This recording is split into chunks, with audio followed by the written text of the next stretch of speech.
Maurice Peanut King, he moved and operated like he was the French Connection.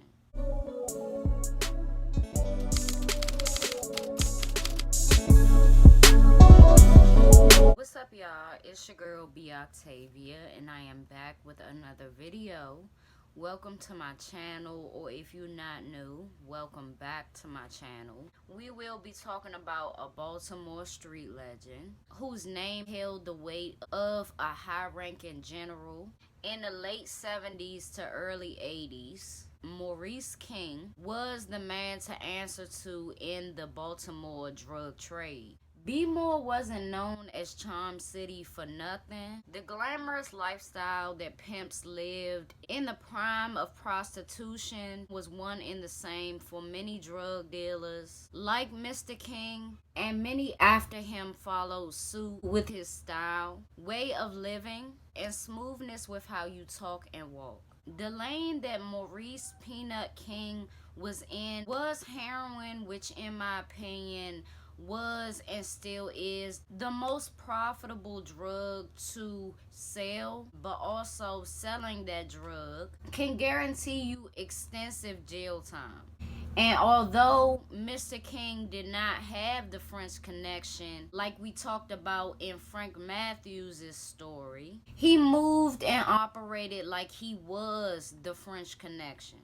In order to build and maintain his empire and organization,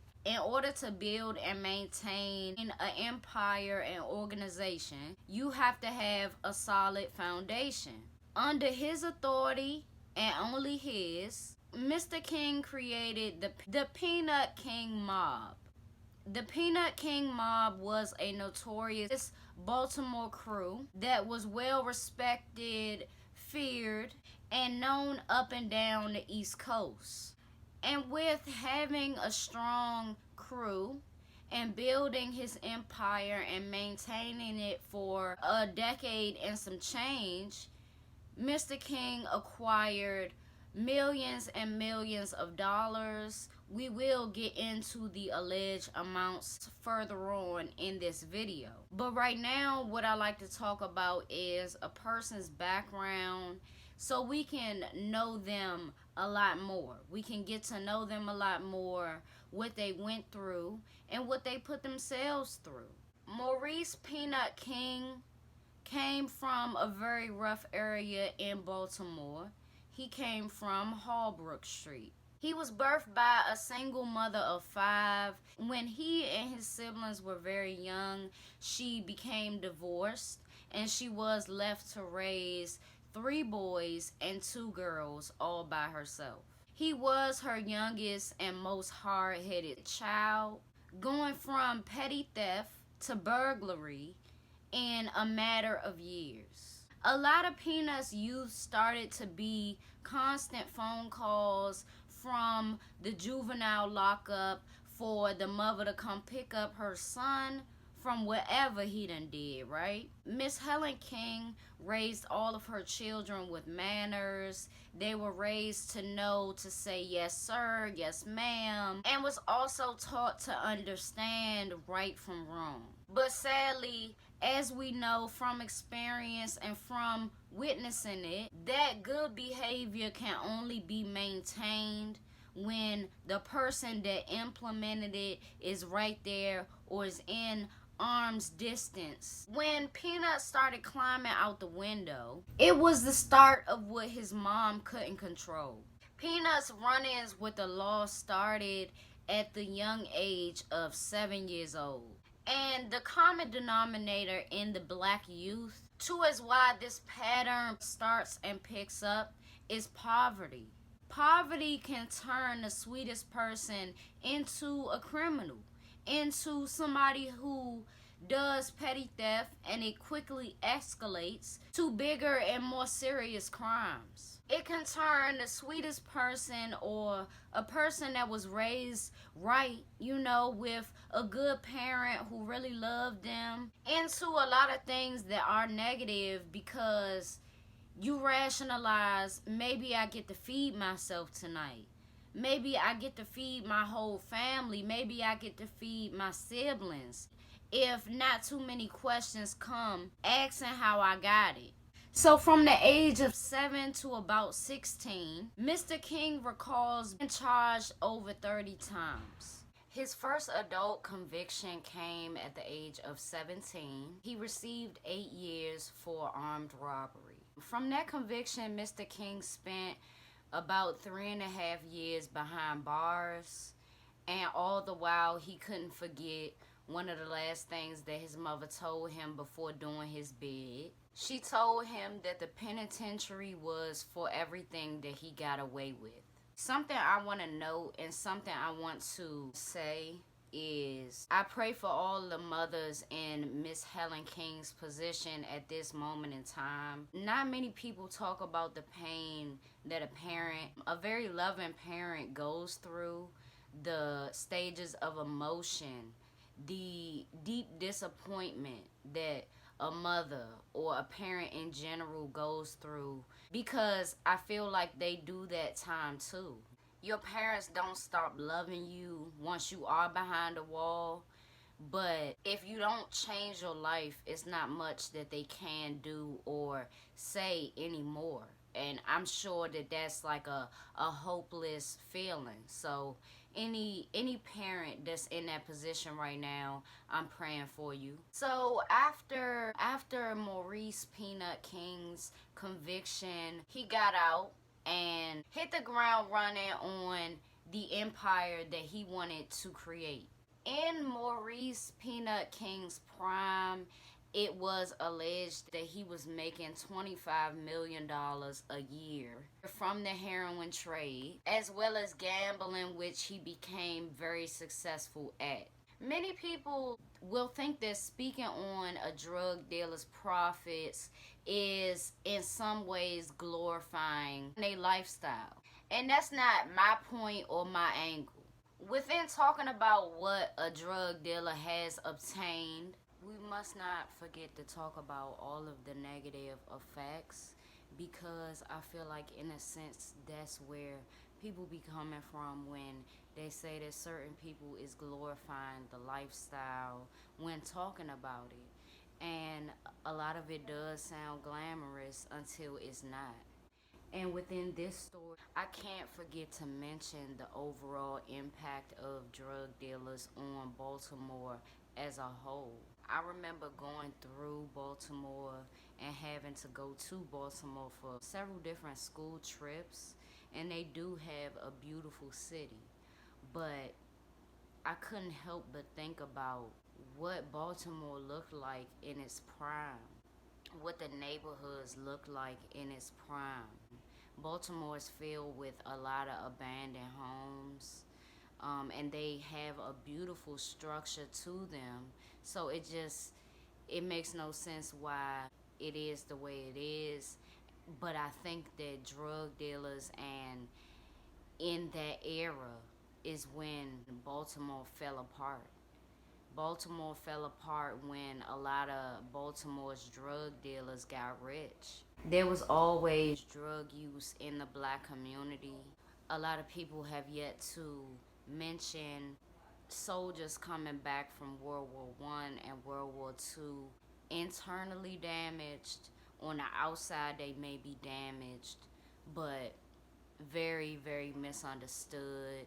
I feel like before the crack epidemic, there was that. With the desperation for heroin and crack back in the late 70s and all of the 80s, that made a lot of men rich. And is it a good thing to become rich on the backs of the community that you came from and communities like it? I don't think so. Moving forward, I feel like folks shouldn't think of drug dealing as a way out of anything, because it's only a way out for you. As you grow, you have to realize that your occupation makes all of the difference in the impact that you leave. As I stated earlier, Mr. Maurice doesn't have any smut on his name, no allegations of snitching, but his fast, lavish lifestyle still caught up to him. Just a decade and some change of drug dealing landed him behind bars for 37 years. He went into prison a very rich man and was released with just a few duffel bags in his possession, all to his name. No riches left to spend, no cars left to drive. I even saw that a lot of his jewels went up for auction, and it basically went up for pennies. You know what I'm saying? So a lot of times drug dealers may talk about the lifestyle that they lived, but they won't talk about the feds garnishing everything, taking everything that you've ever bought because it was bought with drug money. They don't talk about all of their funds being garnished and things like that. And that's something that you should know when you first get involved, when you get yourself involved. You will have things to celebrate, I guess, and you will have a very good lifestyle, but it doesn't last long. Not long enough for you to only have 10, maybe 15 years of success, and they double, and the feds double that of time that you have behind bars to come out with nothing. Ironically enough, a half a mile from the halfway house that he was sent to right after being released was where he built his empire, his stomping grounds. Peanut King went into prison a father and was released at 65 years old and a grandfather. Going into drug dealing, sadly, you have to be selfish enough to cause mass destruction in the community that you grew up in and the communities like it. You also have to be ready and willing to do that time. Fight for it to be reduced, appealed, fight for your freedom, and any other measure that you could think of to fight for your freedom. What's respected most with street legends is the guys like Maurice Peanut King. Not having a tail on a soul, because that's not a real way to get your things reduced like a man. And coming out with the understanding of how his past affected his city. Fully understanding will compel any man or woman to now have a positive impact after getting another chance at freedom. He was welcomed home by a lady friend that came to pick him up. And from that moment on, Peanut's name began to run rapid in the city again and decades later.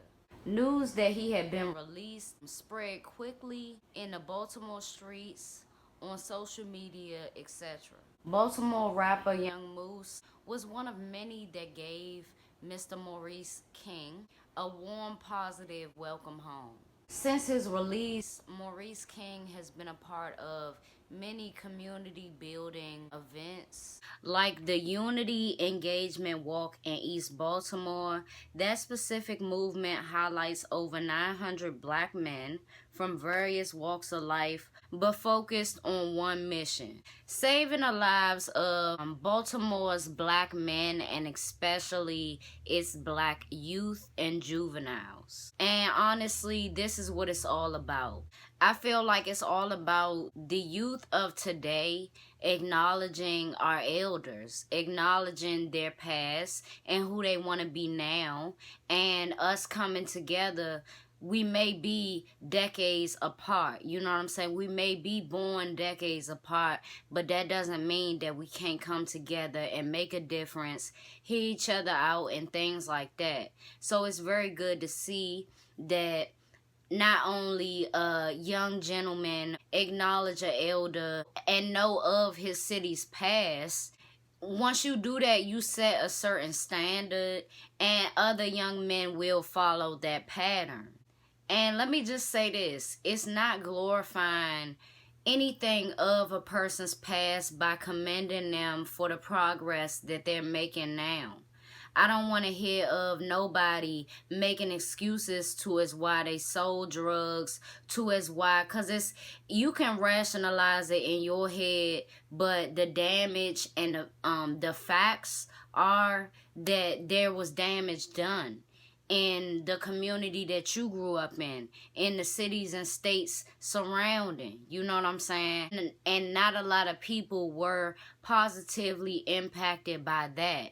So giving a second chance at freedom, whether it was you just did your time and you got on out of there, or you got it appealed, however that went, you know, your second chance at freedom should be a experience of gratitude, and it should be you putting forth the effort to make a positive impact. Now, I commend Mr. King.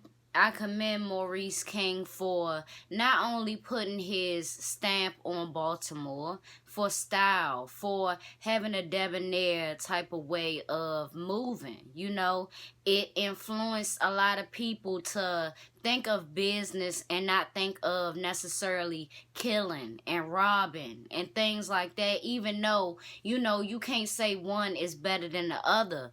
But however, I commend him for setting certain trends, but also acknowledging the damage and the role that he played.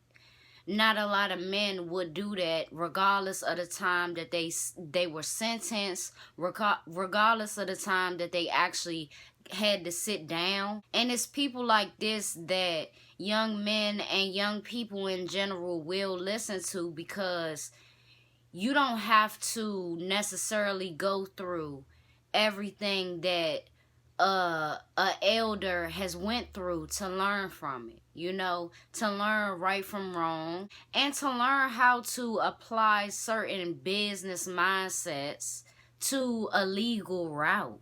That's what it's all about for me. You know, to obtain a certain amount of dollars is cool to me if it's legal, because I want to keep it. You know what I'm saying? I want to be able to keep my investments. I want to be able to keep my record clean. I want to be able to keep and maintain a free life. So you can find certain inspiration in a person with a checkered past, or a not so good past, a not so legal past.